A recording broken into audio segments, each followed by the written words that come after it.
Começando então mais um episódio do nosso podcast Empreende Direito. E hoje temos um tema bem interessante. Christian, por favor, faz as honras.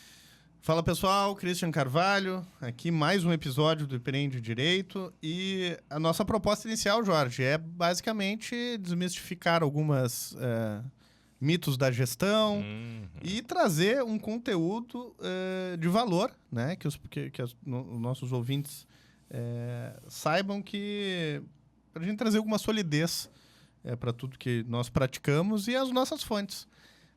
Hoje é sobre Peter Drucker. Basicamente, Peter Drucker, ele traz questões como o propósito de um negócio é criar e manter um cliente. Peter Drucker falava isso em 1954, né? E hoje temos questões como jornada do cliente, questões que o foco é no cliente, não no produto, e que hoje os coaches, né, com todo respeito àqueles que ensinam alguma coisa, trazem alguma coisa, a maioria dos que eu vejo basicamente não sabem nem de onde saiu e onde surgiu essas ideias. Apenas acabam repetindo muitas vezes esses conceitos, né? Então... Exatamente, acabam repetindo, trazendo esses conceitos como se fosse algo que eles mesmos...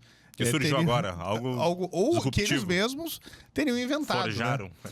E Peter Drucker já falava essas questões em 1950, né? Especificamente em 1954, quando trouxe alguns livros e algumas trajetórias aí sobre isso. Então, livros importantes, como por exemplo, o Homem Econômico, né? Que ele tinha 30 anos quando fez o seu primeiro livro e já trazia ali algumas questões e falava dos regimes totalitários. Que regimes totalitários, basicamente, impediam o crescimento dos negócios e dos países, propriamente dito. Então, ele batia muito na tecla de empresas centralizadoras, né? E que uma vantagem seria se as empresas fossem mais versáteis, mais ágeis no seu cenário e tivessem uma forma mais aberta de comunicação. Então, hoje o episódio é sobre ele e muitos conceitos que vocês irão ouvir nesse episódio já estão cristalizados no mundo da gestão, propriamente, e traz muitas semelhanças com que os coaches e que os gurus aí atuais trazem, mas eu entendo e vejo que nem eles mesmos sabem de onde saiu esses conceitos.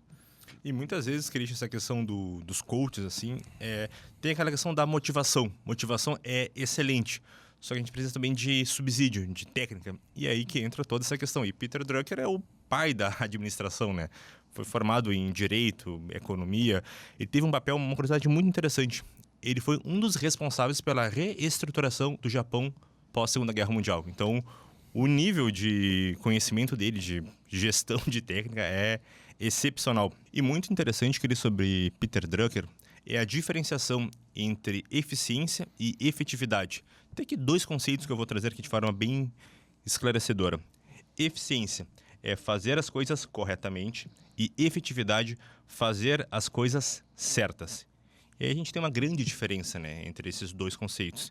E Drucker ele enfatiza muito a seguinte questão, que a gestão ela deve priorizar a efetividade, pois uma empresa pode ser eficiente em processos irrelevantes. Então, esse ponto ali, a gente sempre tem que tomar muita atenção. E eu também faço uma correlação disso daqui, não sei se você já ouviu falar na lei de Pareto. Não. 80-20. Explica para nós aí. Lei de Pareto é a lei Tô aqui aprendendo também. A lei do 80-20. O que isso quer dizer?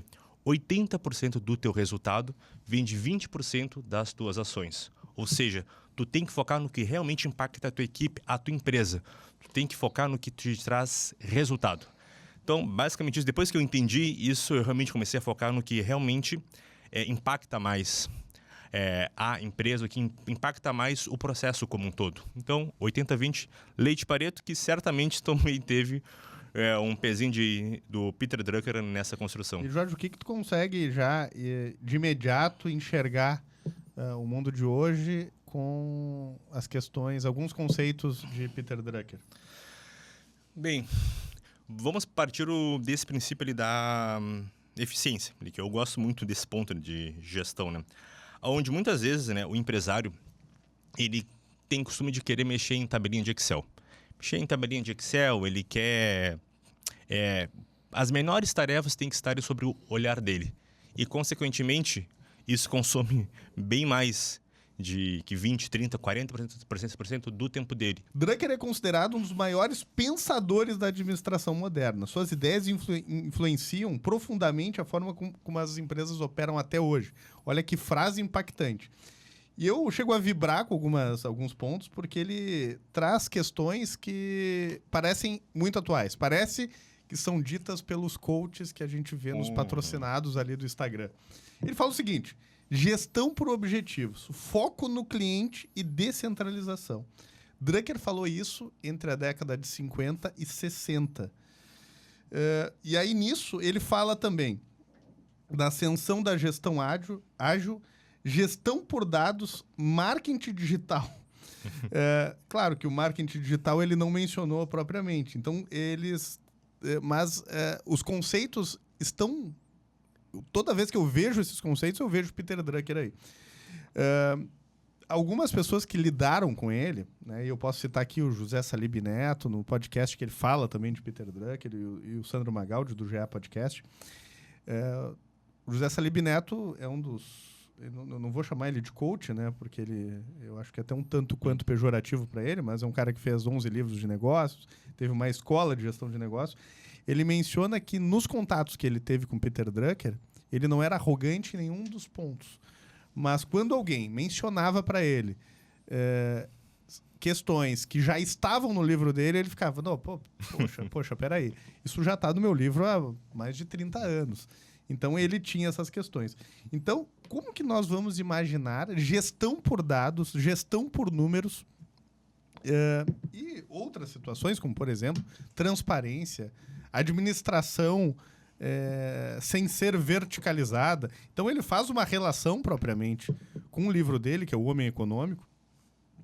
Foi na década de 30, final da década de 40, que ele tinha 30 anos, que ele menciona, né, os regimes totalitários e traz isso para dentro das empresas.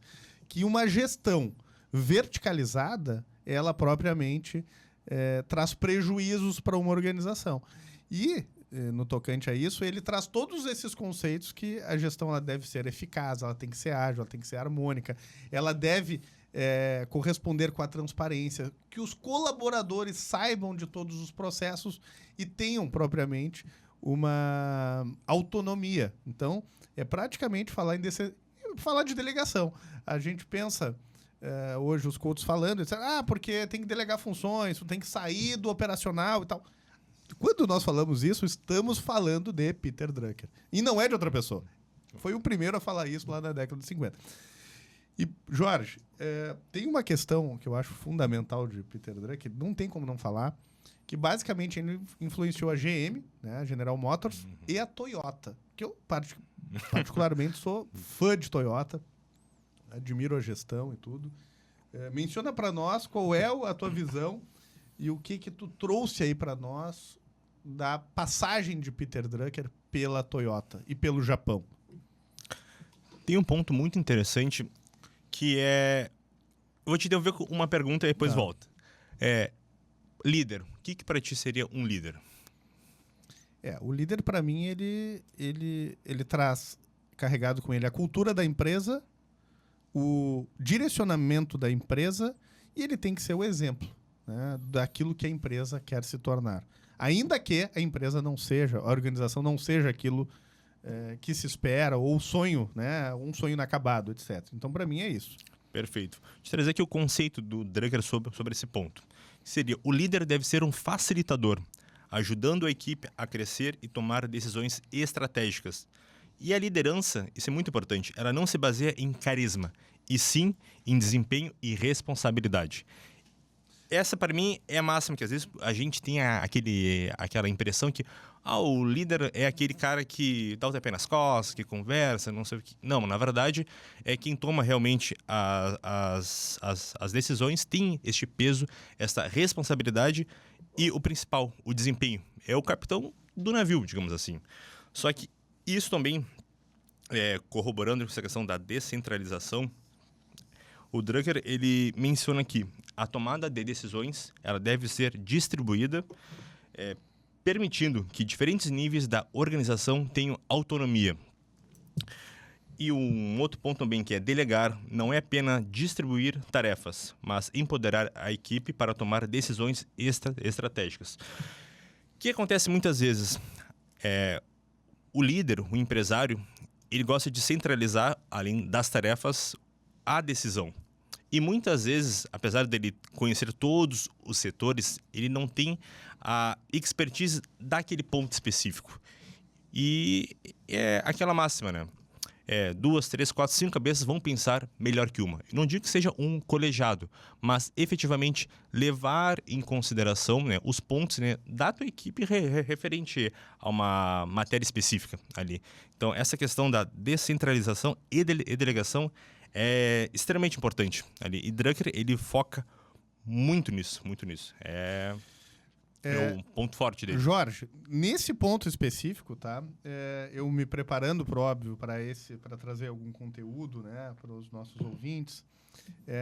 Drucker, ele publicou na década de... O ano da publicação foi em 90, década de 90, o Gestor Eficaz.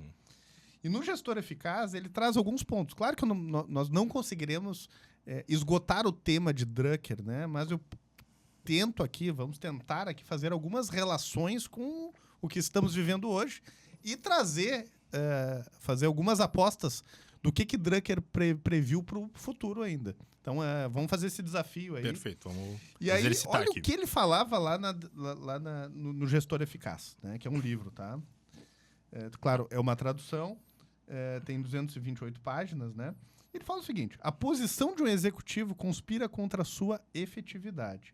Você pode se ensinar a ser um executivo eficaz. Então, ele fala que o conhecimento ele é aprendido. Ou seja, você pode se ensinar a ser um executivo eficaz. Executivos eficientes priorizam, planejam, tomam responsabilidades, comunicam, procuram por oportunidades e contribuem para as suas empresas. E aí outra coisa, a sociedade depende de organizações eficientes que dependem, por sua vez, de líderes eficientes. Então, ele traz algumas questões. Ele traz no livro dele também aplicabilidade, inspiração, inovação, impacto no resultado e estrutura. Então, quando nós lemos obras complexas, e aí eu faço esse parêntese aqui, aquela relação do coach motivacional, que é 90% do que mais vende na internet é sobre isso, é aquele que motiva. Então, às vezes, eu fico um tanto quanto frustrado quando eu estou na internet e aí vejo alguém trazendo uma frase de impacto, como se fosse algo muito simples de tu aplicar. Não, veja bem, agora você precisa... O próprio delegar. Você precisa ligar. Tá, e o como? Ponto, acabou. A pessoa vai lá, fica um final de semana numa imersão, etc., faz tudo que diz e a pessoa sai motivada. E aquela motivação dura alguns dias. Só que a pessoa chega dentro da organização e não consegue aplicar, porque não tem o como. E nos coaches motivacionais, que eu falo, 90% do que vende, não te diz como fazer exatamente.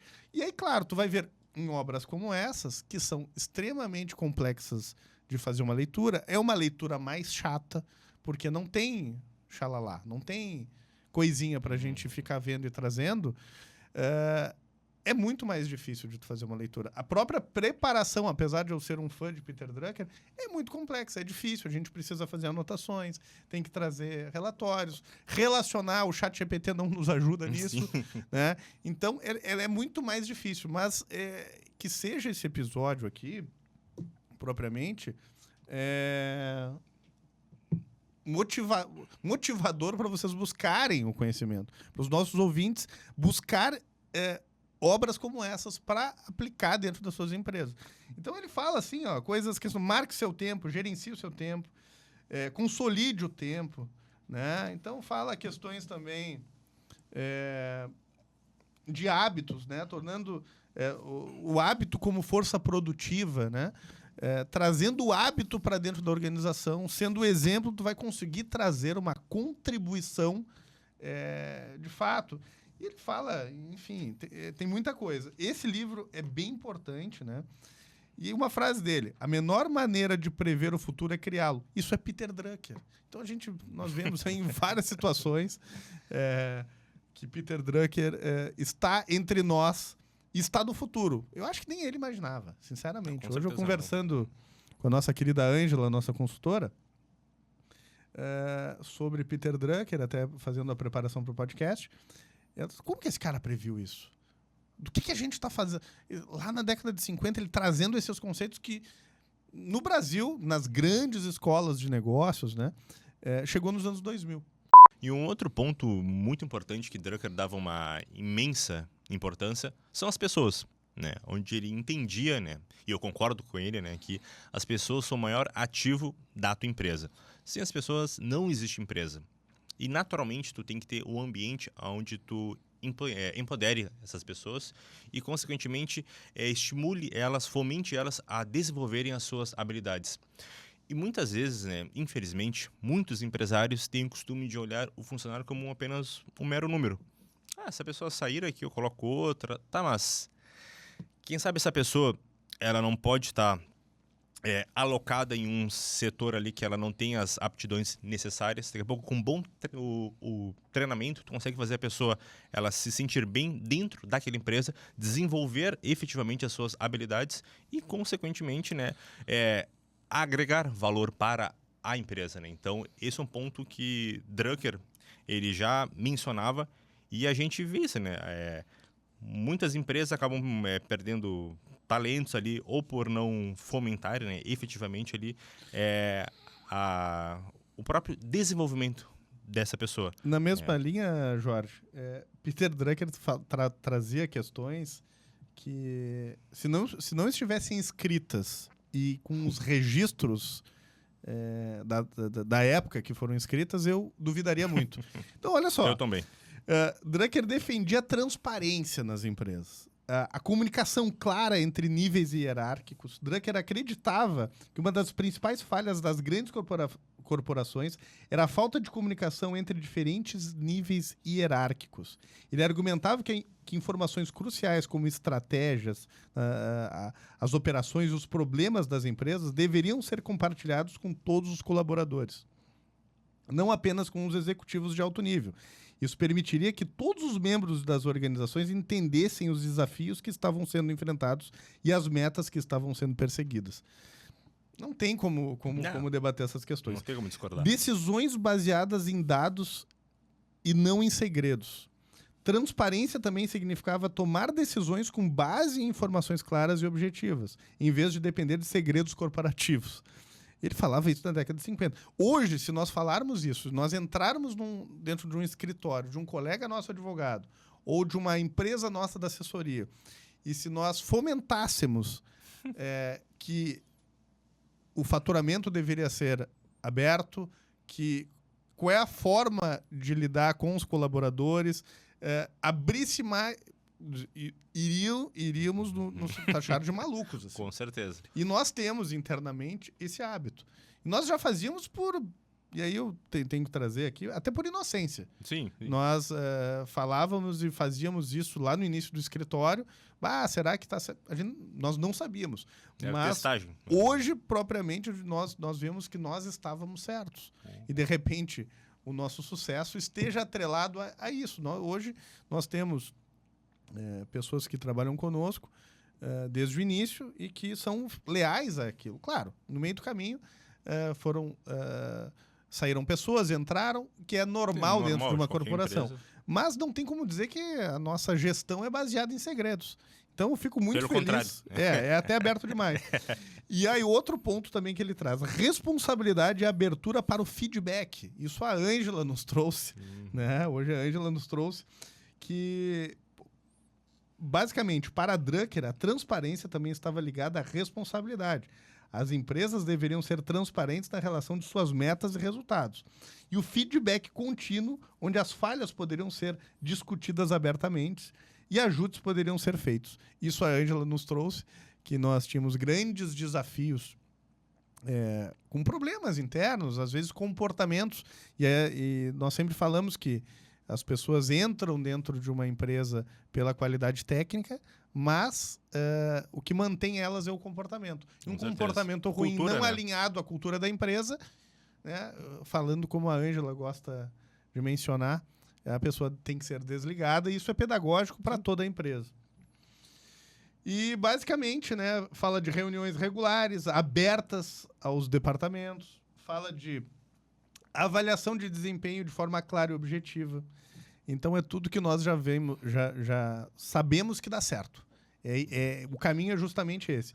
Testado e aí, e eu aprovado, até brinquei com a nossa consultora, Ângela, dizendo que ela, inclusive, não estava trazendo nada de novo. Que esse conhecimento já estava lá desde 1954 com Peter Drucker. Inclusive que ela estava até atrasada. É muito bom, né? Não, sensacional. Então, tem várias situações, como, por exemplo, no Brasil, né, a transformação digital. Então, temos exemplos claros de que deram certo com os conceitos de Peter Drucker, como, por exemplo, a Embraer, né, que é uma empresa com renome internacional, uma empresa que é sucesso, e a Natura.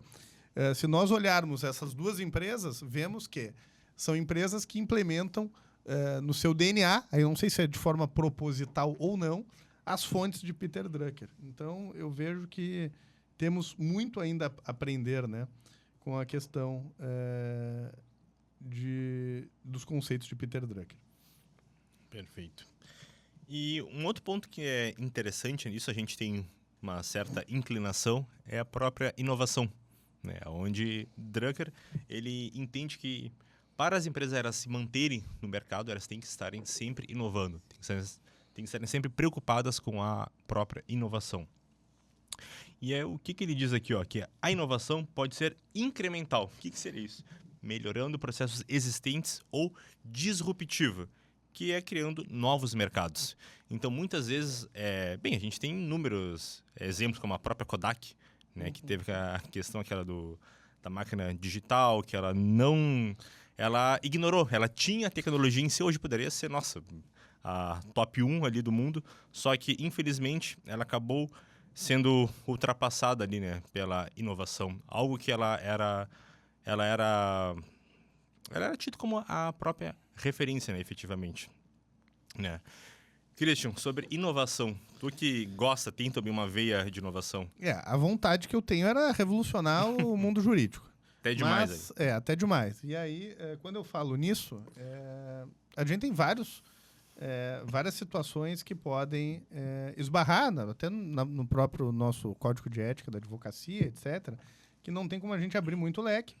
E eu concordo, sabe? As pessoas acreditam que eu sou contrário. Pelo contrário, eu acho que protege a profissão. Com certeza. Vejo que a advocacia é muito bem protegida, a OAB faz um excelente trabalho.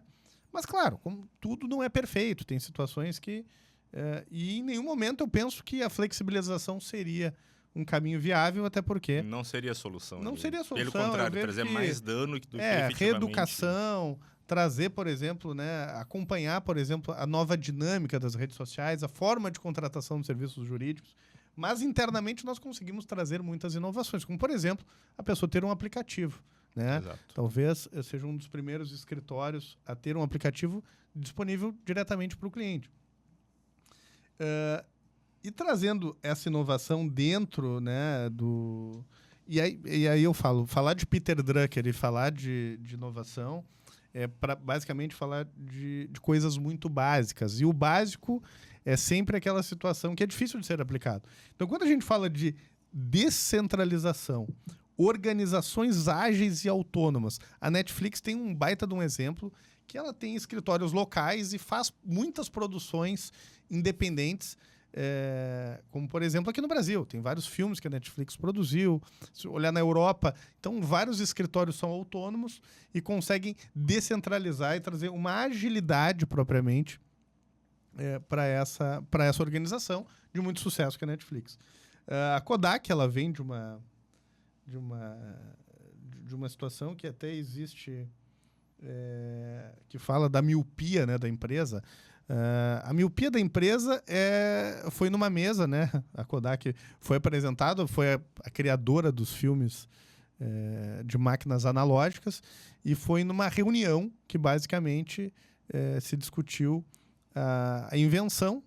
A câmera digital foi criada dentro da Kodak, e por uma miopia de um alto executivo da Kodak, não foi implementada.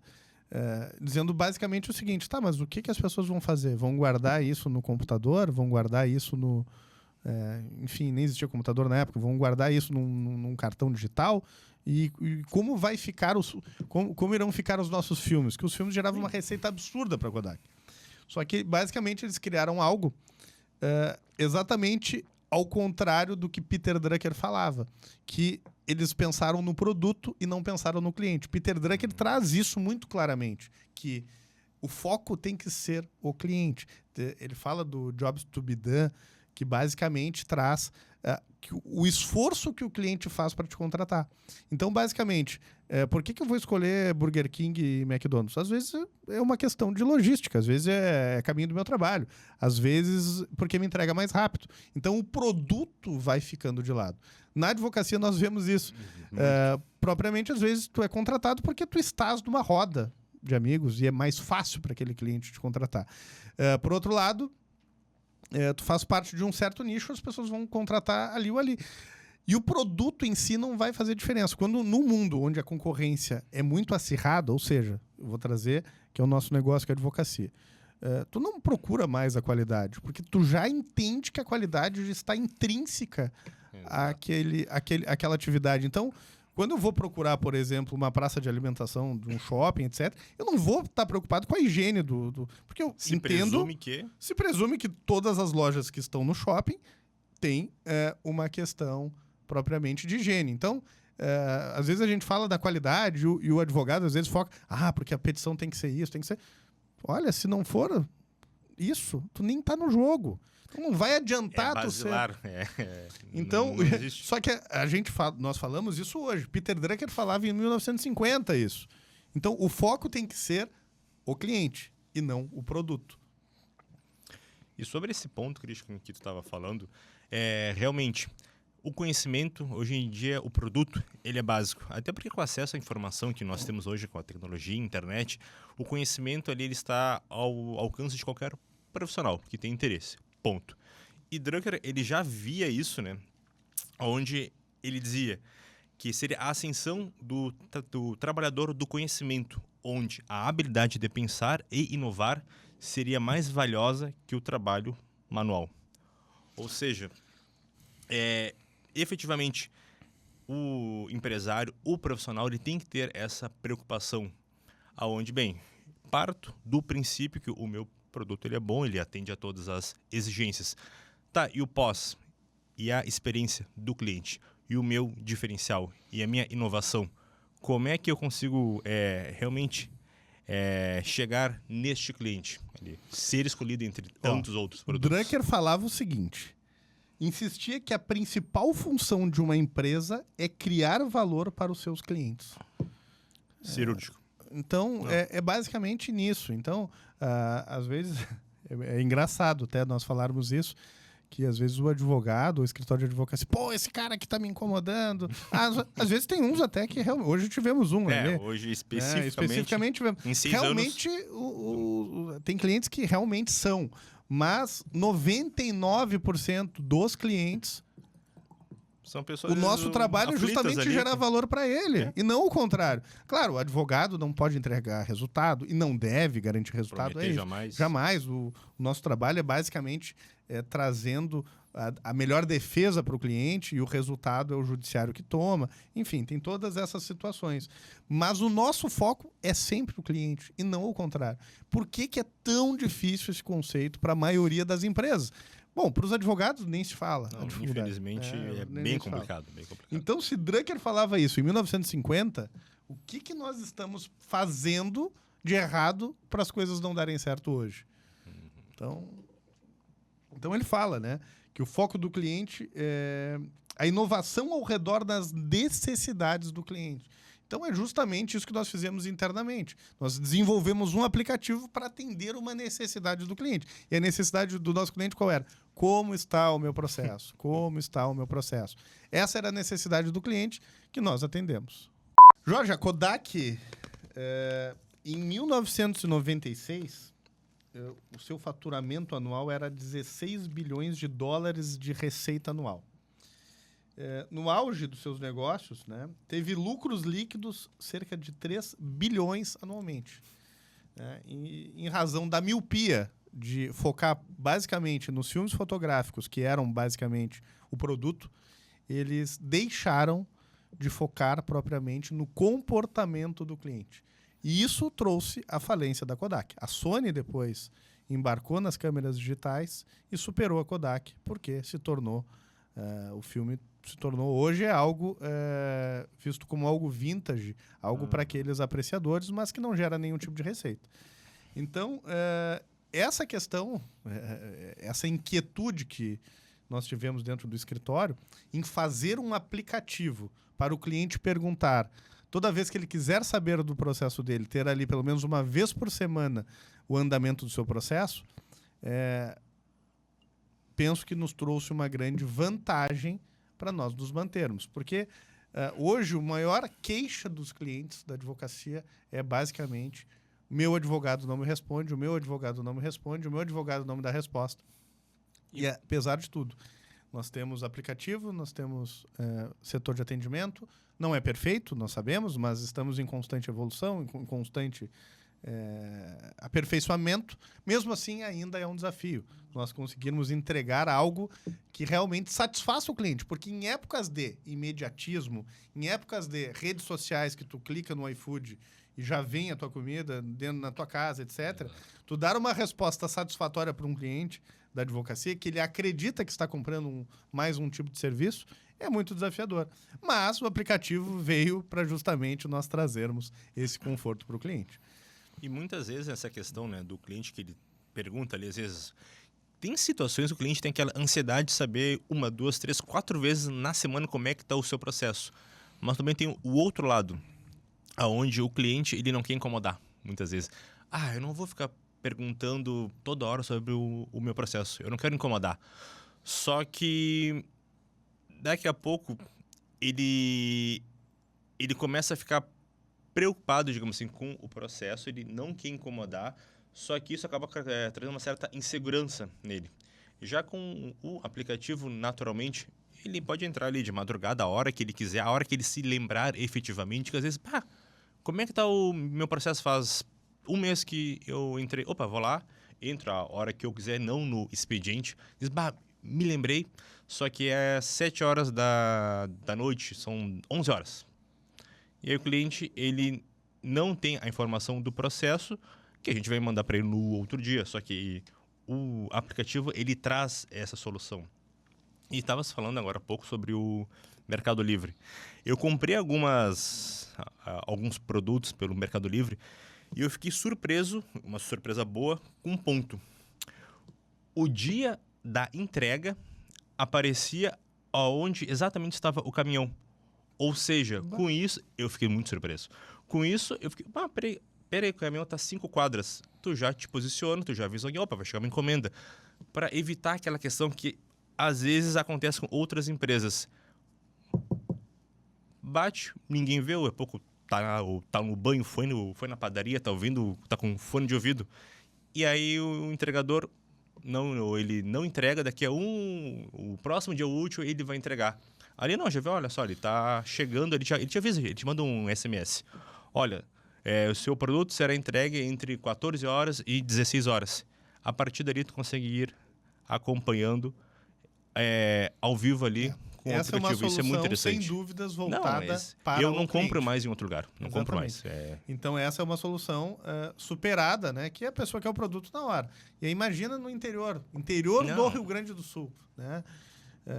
Enfim, eu vejo que em grandes regiões ainda do Brasil, acho que não chegou essa comodidade ainda, porque o Brasil é um vasto, né? Uhum. Mas pensa que hoje, aqui no interior do estado, Pelotas, Rio Grande do Sul, eu consigo comprar basicamente no mesmo dia. Ali, com alguma 36 horas, eu consigo ter o produto. Aconteceu, eu comprei uns monitores lá para o escritório, chegou no mesmo dia e funciona, né? E funciona. Então, a gestão voltada para o cliente, com foco no cliente, Peter Drucker já trazia isso para nós lá em 1954. Então não tem nada de novo aqui, né? Não tem nada de novo. Apenas o que Peter Drucker já nos ensinou lá na década de 50. O básico que deu certo, dá certo e vai continuar dando certo, né? Não Então, tem escapatória. E uma das questões... E aí, só trazendo um contexto, né? Já falamos de... Lembrando que Peter Drucker tem uma estátua no Japão, né? Com tanto que ele contribuiu para a economia japonesa. Então, ele não é o criador do Kaizen, né? Não é o criador do Kaizen. O Kaizen é aquela... o melhoramento contínuo, né? O Kaizen, o Zen é melhoria e o Kai é mudança. Então, o Kaizen ele traz a mudança e o melhoramento contínuo, né?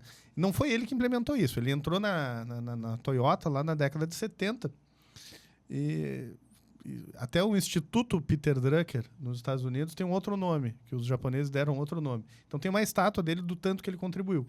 E ele fez história basicamente na GM e na Toyota. Na GM ele fez uma... ele entrou, ele não conseguiu finalizar o serviço que ele abriu lá, até porque primeiro as organizações eram muito fechadas.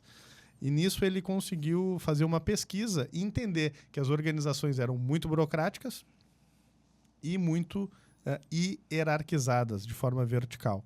E nisso ele consegue trazer conhecimentos que hoje nós conhecemos, né? Que é a descentralização e basicamente trazer a desburocratização das empresas. Já na Toyota ele conseguiu implementar algumas situações e ele aprendeu muito com o Kaizen, que é o sistema de melhoramento contínuo interno da Toyota, e trazer para as outras organizações. Então, hoje, tudo isso que nós estamos falando, foco no cliente ao invés de foco no produto, eu vejo que é a base do nosso mundo moderno hoje, da gestão moderna. E, Jorge, dentro dessa expectativa, o que tu acredita que ainda vai mudar no futuro e de que forma tu enxerga o nosso mercado, que é o mercado jurídico? O que tu acredita que vai acontecer, independentemente dos nossos limitações no tocante a código de ética, etc. Será que vai banalizar o serviço? Será que o serviço jurídico vai se tornar algo banal, algo que não irá mais depender do advogado? Olha, eu entendo que vai continuar sendo essencial a figura do advogado. Porque hoje em dia o pessoal tem muito medo da IA. A IA vai dominar, eu quero fazer um contrato, eu vou botar na IA. Olha, eu vejo pelo seguinte prisma. A IA, ela tá aí. Ela não vai desaparecer. Vai cada vez fazer mais parte da nossa vida. Ponto. A questão ela pode ser uma ferramenta extremamente útil. Questão de revisão textual e outras coisas mais. Só que essa questão de substituição, efetivamente, eu creio que pelo menos a curto e médio prazo não vai ocorrer. Porque nós que somos advogados, nós entendemos a parte do direito, mas também nós entendemos de pessoas, efetivamente. Então, aquela ânsia, aquela dor que o cliente tem efetivamente, isso a gente consegue identificar e trabalhar várias áreas ali do direito em prol daquela demanda. Então, efetivamente, eu entendo que, bem, as coisas vão continuar mudando com uma velocidade imensa. A IA é uma dessas mudanças e, infelizmente, quem não se adaptar minimamente a essas novas tecnologias vai estar fora do mercado em 5, 6, 10 anos no máximo ali. E a nova geração de advogados que vem vindo, eles estão com a corda toda. Eles estão com essa questão de tecnologia muito recente ainda, tá borbulhando efetivamente. E eu entendo ali que ou tu te adapta efetivamente, ou tu inova, né? Ou tu tá fora. Não tem uma Eu uma penso saída que a gente pode, inclusive, fazer um podcast só falando de inteligência artificial e as mudanças que vem trazendo. Tem que ser mais de um podcast, então. Vai ser longo. É muita coisa. Mas eu digo que hoje, Walter Longo menciona isso, que é um dos maiores executivos e conselheiros de várias empresas, que ele fala que a inteligência artificial é o cinto do Batman, né? Se tu não quiser ser o Batman, basicamente tu vai ser apenas um peso adicional na tua cintura. Então, nessa expectativa, hoje, quem não usa inteligência artificial já está perdendo. Então, é a mesma coisa hoje eu querer utilizar uma máquina de escrever contra um computador e uma impressora. Então, a analogia ela se encaixa perfeitamente para o nosso mundo, porque se eu não usar rede social, se eu não usar computador, se eu não usar IA, eu estou perdendo em algum ponto. E sobre ainda inteligência artificial, Jorge, eu menciono que é uma frase do Walter Longo que eu adaptei ao nosso cenário jurídico, que nenhuma inteligência vai ser melhor que um advogado. Nenhuma inteligência artificial vai ser melhor que um advogado. Isso jamais vai acontecer. Mas nenhum advogado será melhor que um advogado com inteligência artificial, combinado com esse superpoder. Perfeito essa colocação, Christian. Hoje é uma realidade e nós precisamos dominá-la. Quem não domina, ficou para trás. Até porque a IA vai te trazer mais eficiência também. E aí eu falo, o processo criativo, ele é do ser humano. Nenhuma inteligência artificial vai ter um processo criativo tanto quanto uma inteligência artificial. Isso é fato. Então, eu sempre menciono, e nós utilizamos a inteligência artificial de forma obrigatória dentro do escritório, todos devem utilizar, porque acabou aquelas petições com vírgulas mal colocadas, com acentos mal colocados, com erros de concordância. Mas existe palavra repetida, espaços a mais, que é natural de quem escreve muito, de quem tem a vista cansada, que era natural. Aparecendo nos acordos, nas sentenças. Sim. Isso não inutiliza o texto propriamente dito, importa o seu conteúdo. Mas conseguimos eliminar facilmente com a inteligência artificial. E o processo criativo ele deve ser genuíno. A inteligência artificial ela serve para lapidar, para ajudar, para trazer fontes e não para fazer o trabalho. Isso jamais. E ainda, Christian, nessa pegada sobre inovação, IA, Peter Drucker, ele sempre incentivava as empresas a fazerem constantemente 3 perguntas. Elas seriam, né? O que devemos parar de fazer? O que estamos fazendo bem e devemos continuar? E, por último, o que precisamos começar a fazer? Vamos focar somente em IA. O que devemos parar de fazer em relação à IA? De maneira geral, eu enxergo que existe ainda muita resistência por parte das empresas. Enfim, o mundo acadêmico, se falar em ChatGPT, acabou, né? Não, Meu Deus, a pessoa, né, se fosse em períodos medievais, seria queimada na fogueira. Imediatamente. Então, só que não entende que ali é uma baita de uma ferramenta para referências, por exemplo, né, para adaptar, para fazer uma formatação na BNT, o que seja, né? E o conteúdo propriamente pode ser avaliado e analisado. Eu vejo que quem não começou a fazer isso está perdendo muito conteúdo, porque ele consolida o conhecimento da mesma maneira, de forma muito mais eficiente que um buscador comum, que é o Google, né, que traz outras situações. Por óbvio que nós temos que cuidar as questões que o ChatGPT não é perfeito, ele inventa, né, jurisprudências, inventa artigos, inventa fontes. Então, tudo deve ser checado. Mas isso nós já fazíamos antes. O Google também. Nem tudo que está no Google ele é genuíno, ele é verdadeiro, né? Temos as fake news, que não são geradas por inteligência artificial. Elas são geradas em páginas comuns de internet, enfim, sites, e até são reproduzidas de maneira massiva por muitas situações. Então, eu acho que esse é o primeiro ponto que a gente, no tocante à inovação, perder a resistência ao novo. Esse eu acho que é um dos maiores desafios. E é desafio também para mim. Eu tenho que olhar certas coisas, por exemplo, TikTok. Eu tenho uma tremenda resistência do TikTok. Somos dois. Não consigo, não entendo a lógica. Mas, de alguma forma, eu tenho que estar ali. Eu tenho que saber tem que se inserir. Exatamente o que os meus estagiários estão consumindo. Eu preciso ver a trend do momento para entender o que está acontecendo no mundo. Até porque, se eu não entender, eu não vou ter mais colaboradores. Eu não terei mais estagiários, porque não vão querer trabalhar junto comigo. Isso aconteceu. Eu, numa viagem que eu fiz a Goiânia, conheci um escritório muito legal, do Jacó Coelho lá, me recebeu, um cara especial. E a preocupação dele era justamente essa. Eu não quero me adaptar para eu ficar mais moderninho. Não, eu quero me adaptar para os meus estagiários, os meus advogados se sentirem bem dentro da minha organização, dentro do meu escritório. Então, ele abriu mão do dress code, né, até pensou, de repente, trazer um pet e tal. Eu já não acho uma boa. Inclusive, falando em pet, tem uma decisão, muito engraçado, depois eu trago, que o empregado processou a empresa porque o cachorro dele, o pet dele, mordeu ele em horário de trabalho. A sorte que foi improcedente no Justiça do Trabalho, né? Mas, enfim, são essas as questões aí que o mundo moderno nos traz. Então, eu vejo que a primeira questão é justamente essa, perder a resistência com inteligência artificial. Qual era a segunda pergunta? Só corroborando, Christian, esse ponto ali, da questão do estar conectado com o teu colaborador, que é mais jovem ali, né? Tem pessoal que trabalha com a gente que não viu o Brasil ser pentacampeão. Isso me deixa um pouco pasmo ainda, né? Mas o tempo vai passando. Mas, principalmente ali, eu veria a gente se conectar com um cliente mais jovem também. Porque muitas vezes, né, a gente está acostumado a lidar com pessoas de 30, 40 anos ou mais.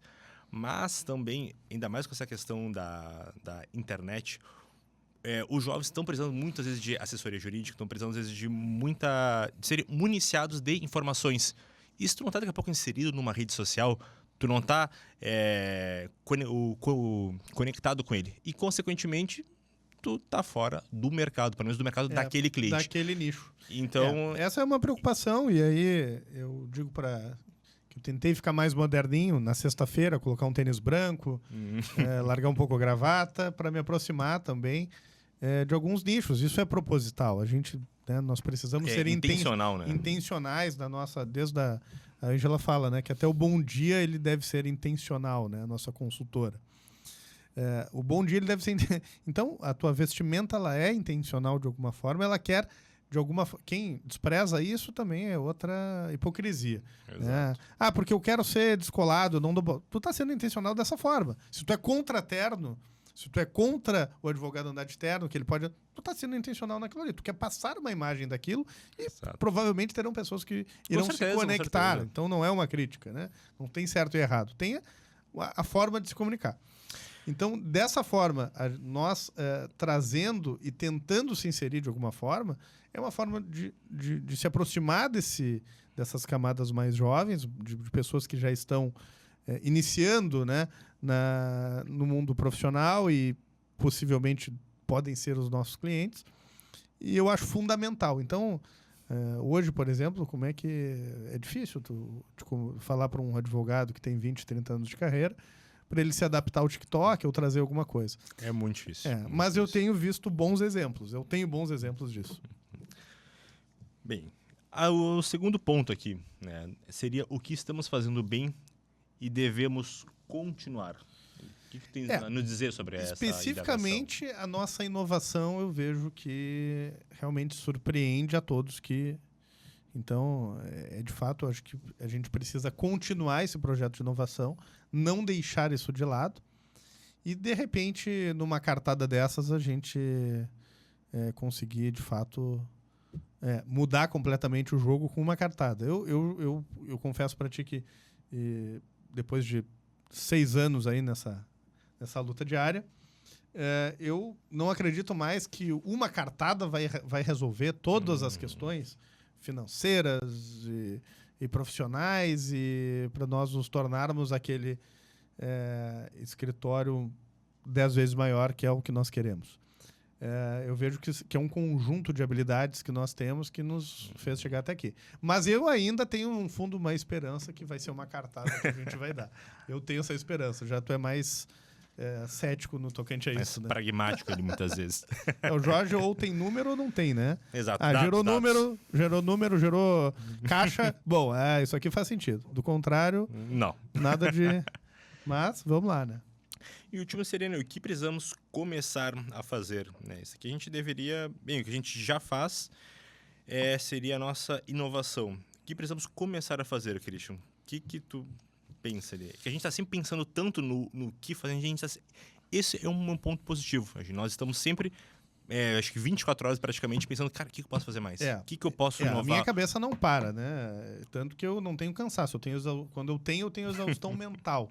De tanto que eu penso em alguma coisa e e atordou quem está na minha volta pensando em algum cenário. Sempre quando vem uma frase assim, eu sempre penso no básico. Qual é o básico que a gente não está fazendo? Qual é a questão mais básica que a gente não está pecando? Eu sempre penso nisso. Porque as grandes ideias estão no básico. Está tudo no básico. Né? A fórmula da energia de Einstein é extremamente simples. Tudo bem, para ele desenvolver todo o raciocínio da teoria da relatividade, ele levou anos, talvez, e teve a segunda, enfim.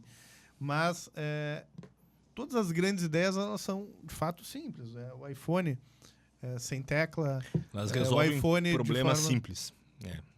É resolver problemas simples. Né? É aquela questão do Uber, né? Eu quero chamar um táxi, né? E ele sabe a minha localização, tem meu cartão de crédito cadastrado, ele já sabe o destino e eu já sei quanto que eu vou pagar. Então, é um problema, claro, que para operacionalizar tudo isso é extremamente complexo, mas ele resolve um problema muito simples, que eu sair do ponto A e estar no ponto B